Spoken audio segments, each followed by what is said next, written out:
Hi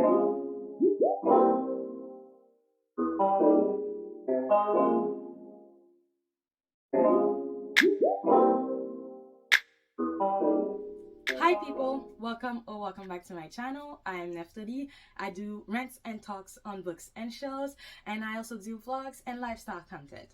Today I wanted to speak on something that really annoys me when I see it in love triangles, and it's the entitlement that the second male lead sometimes feel and the reactions to some of the actions posed by said second male lead. I will focus more on the male version of this phenomenon in this video, and in a separate video touch on the female version because they're kind of different and I don't want to mix and match. What I notice in shows that have love triangles is that most of the time it's not a love triangle that is ambiguous. So meaning, like, for example, there's a girl and two guys, the girl doesn't know where she's going. Most of the times it's a girl who knows who she wants to choose, so it's like she's making a beeline, and then it's somebody else wanting to cut through that line.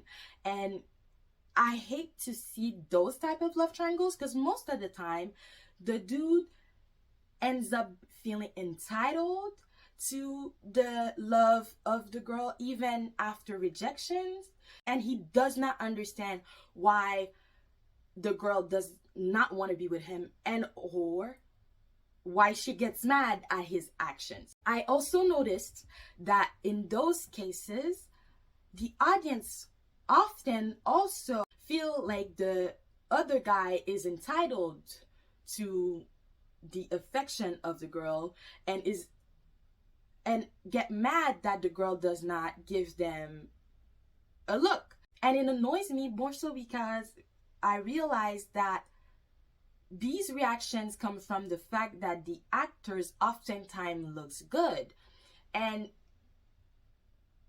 because the actor looks good, some of his actions get excused, and some of those actions are actions that would never get excused in the real world. And sometimes it's not even never get excused in the real world. It's like it's advocated against, it's fought against, and then you see people in the comments just being like, oh, it's not that deep, it's not bad. And as a first example, I take Burak from the Turkish show Sol Yanım. Burak was interested in a girl called Sera, who was the poor girl that was misconstrued as a rich girl, and who falls in love with Selim, who's Burak's best friend. And the first time Burak and Selim see Sera, Burak automatically claims her. He's like, oh, I like her, I want to be with her. And every interaction from then on is Burak trying to get to know Sera, and Sera being like, I'm not interested. I don't want to be with you. I do not like you. And even if it's not specifically said, it's like she's not giving him any signs that she's interested. She is curt, straight to the point. Some people call her rude. I don't see the rudeness. I just see her not being interested and keeping pushing.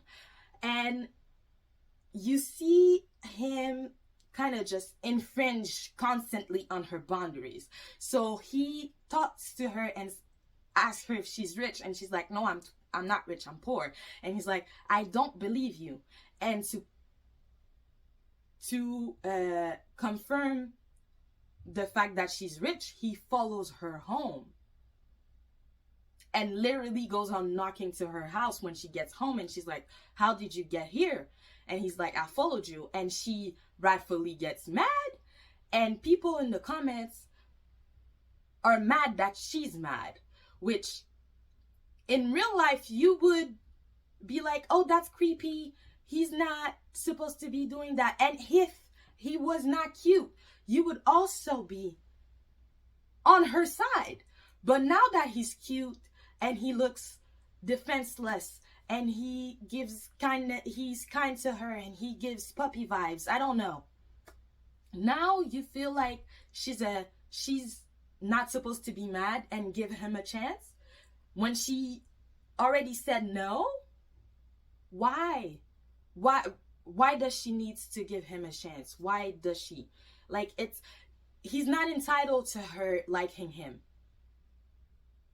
And he very much feels so, because during the show, Sera and Selim kind of start as enemies and become lovers as it progresses. You know, they start by bickering, and then she tutors him, and they get to know each other, they fall in love and all that.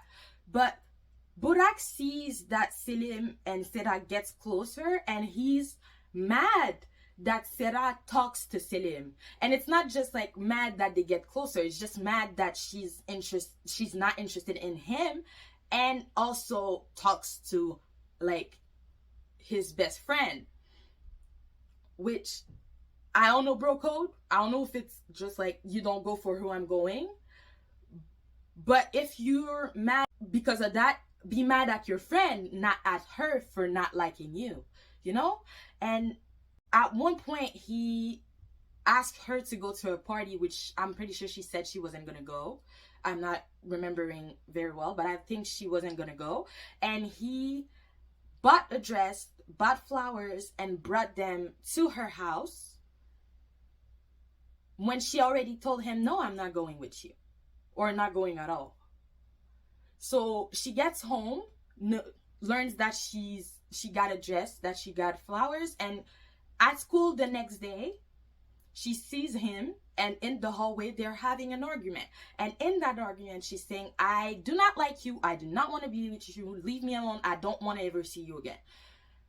Because she's starting to get scared. I mean, the guy followed her home. He's not listening to her when she's saying, leave me alone. So obviously, she's getting scared. And as a character, like the way she was written, when she gets scared, she gets mad and she screams.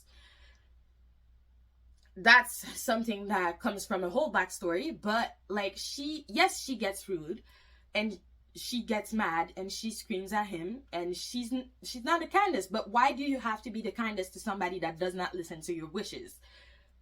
Anyways, so while they're having this argument, Selim comes in the hallway with the other friends, and Burak sees Selim, and right after Sera tells Burak, leave me alone, he grabs her arm and she's like, let me go.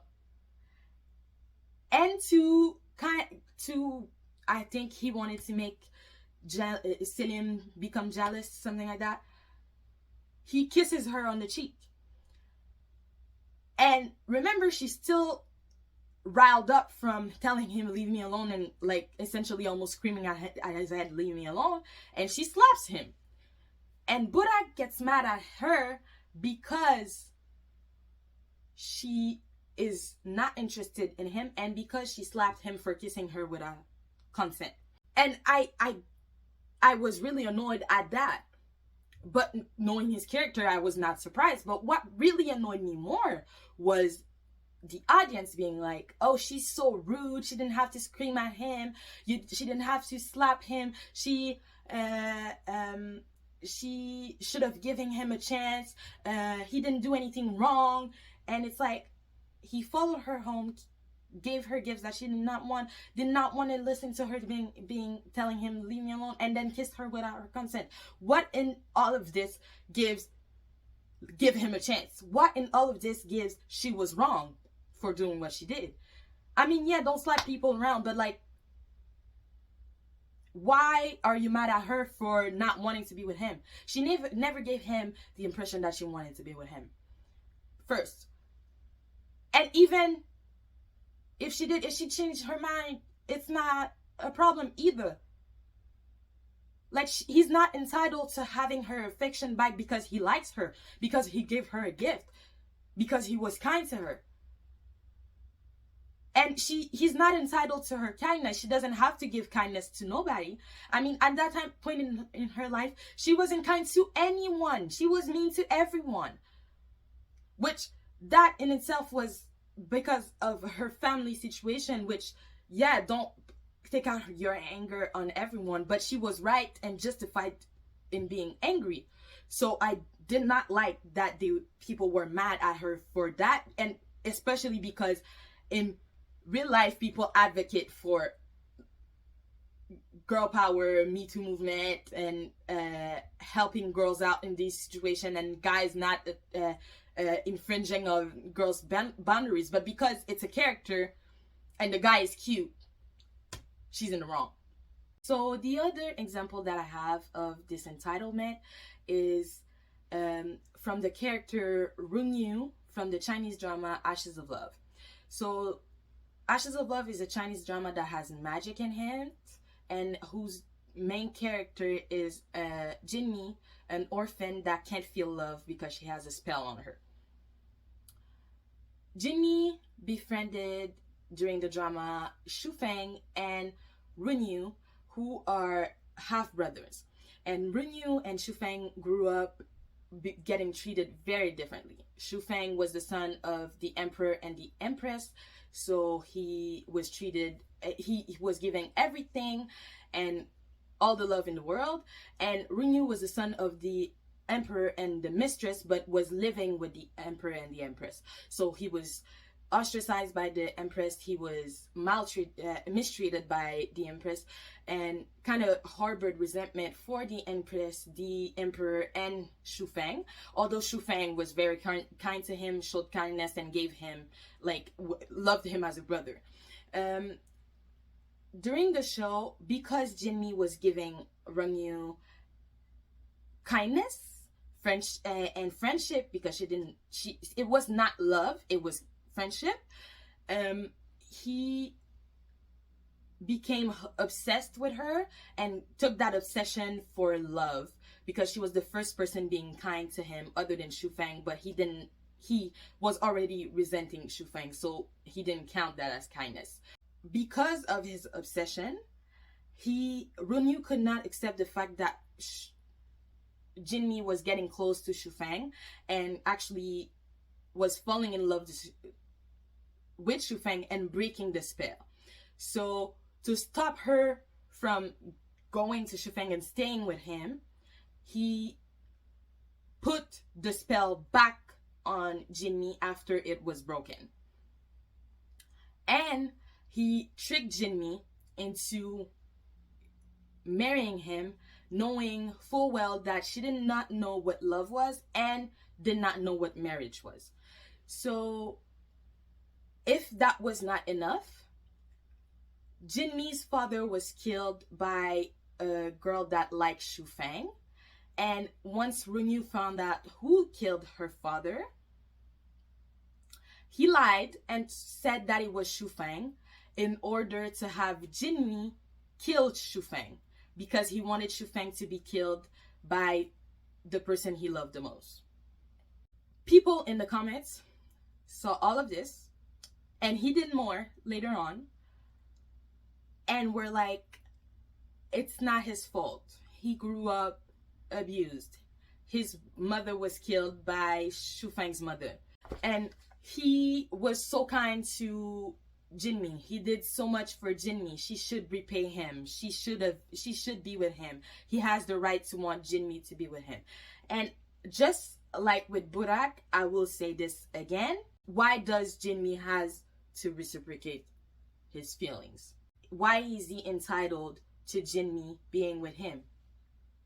I think at one point he literally said, Shufeng has everything. I just want Jinmi. Give me Jinmi. It was not verbatim, but it was something like that. And it's like, it's not because you gave everything else to your brother, or your brother has everything else and you only want one thing, that you have to have that thing, especially if that thing is a human with emotions. 1. 2, I did not understand how people felt it was right for Runyu to violate Jinmi like that by putting the spell back on her. It's the same thing as Burak following Serahom. It's a boundary that she did not cross. She did not even know that she had a spell on her. He found out and found that the spell was breaking, and he put it back without telling her. And people excused it because she was engaged to him. Again, I'd like to remind you that he tricked her into getting engaged. So all of the excuses do not add up to it's okay what he did. I mean, yeah, he was abused. I feel sad for him. But that does not make it in turn okay for him to just violate her like that. For him to just take control of her life like that. Because later on, after she kills the Shufeng, she tries to get him back to life and she manages it. And because she wanted to go see Shufeng, he locked her up in her room. And then she learned the truth about the fact that he lied over the fact that Shufeng killed her father. And she wanted to not marry him anymore. And he was not accepting of that. She ran away because, of course. And to force her to marry him, it took her whole village in hostage and literally said, if you don't come, for every day you're not back, somebody dies. And people were still on his side, which you see how broken he is. I feel bad because truly he is broken. He has become exactly like the person he hated, his father. So you see how sad and how the cycle continues, but you can see how it's sad and still hold him accountable. Two things can be true at the same time. It's sad that everything happens to him, but he is still wrong for what he did. These two things are true, and they don't take anything away from one another. But justifying what he did because of what happened to him is not the way to go. And then again, I say, people advocate for Me Too movement, and then advocate for girl empowerment, and then advocate for guys respecting boundaries, and then advocate for this, that, and the third. But then see actions on TV shows that reflect what goes against is advocated and be mad at the victim for feeling like a victim. I have more examples, but those are the two that have always stayed on my mind. And this video is actually the reason why I started my channel, why I started doing rants. I just didn't know how to frame what I felt about these two characters. So it took this long for me to make a video on it. And I want to say as my final thought that love triangles do not necessarily have to have somebody just hindering the relationship that is happening. Because most of the time when you see a love triangle, it's not a love triangle. It's really a line and somebody trying to cut it. Because to me, a love triangle has to have ambiguity. So, and I'm not saying cheating. I'm saying you can see that the girl may be interested in one or the other, or even if the guy can be interested in one or the other. You can see that there's a chance of success for the two sides. That to me is a love triangle. Now, if you want to portray a love triangle where the girl only wants one guy, make it so that it is clear that the other person is the bad guy. Because when you watch Sol Yanım, yes, Burak is portrayed as the bad guy, but the characters inside the show make it seem like he might not be the bad guy.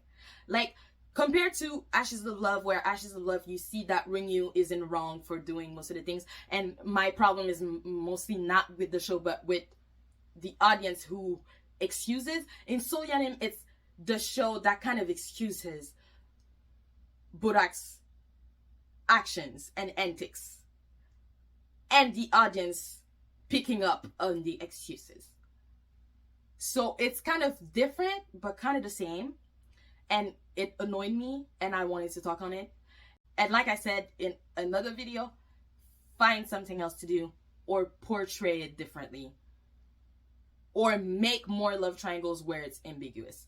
I don't know. I'm not a writer. Again, I'm just somebody that watches something and then get annoyed. So yeah, I hope you enjoyed the video. Like, comment, subscribe, and ring the bell. Go follow my other socials. They are linked in the description down below. And see you guys in the next video or vlog. Bye.